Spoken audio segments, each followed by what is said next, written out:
Okay, magandang hapon sa lahat. May dumating na po yung battery na in-order natin. Na-unbox na po siya. Ano po ito eh? 100 amperes 12 volts. Bali ito po kasi yung luma. Ano na siya? Medyo mahina na kumarga kaya pinalitan ko na po siya. Bali tinanggal ko na po siya. Ipapalit ko na yung bago. Ito po yung setup natin. Ito po yung controller. Ito po yung inverter. Pagpunta po rito, 220 na. Ito po, pag naka-direct ka, direct current po yan. Sa battery lang. Ganyan po.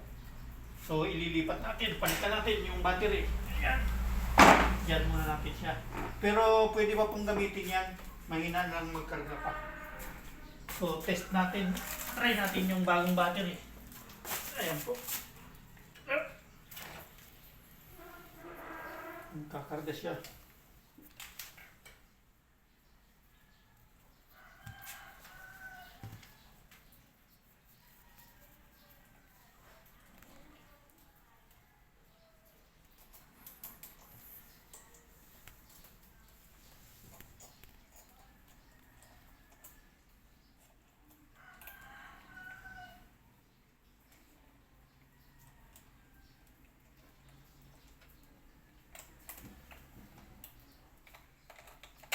Ayan po.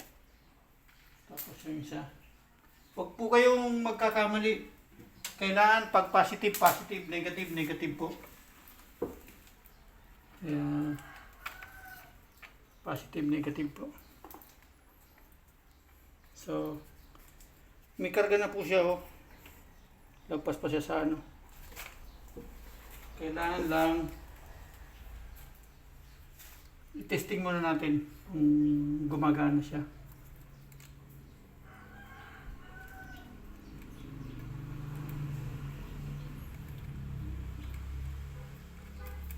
Ayan. Tapos, kunin mo yung ano. So, yung ano. Kaya po yung mga ilaw niya, testingin natin kung kumakarga na.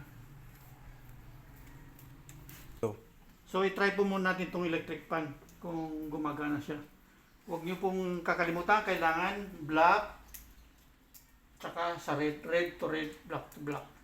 Ayan po, isindi natin kung gumagana siya. Ayan po, gumagana siya. Ayan, malakas. Tapos, try natin yung mga ilaw po. Ayan po, tingnan yung mga ilaw natin sa sala. Ayan, sindi natin. Ayan, malakas din po. Ibig sabihin, okay na po yung battery natin. Okay, mag-unbox pa tayo ng isa mamaya po. Okay, maraming salamat sa panonood nyo ng video. Biyahe ni Maestro, paki-like lang. Thank you.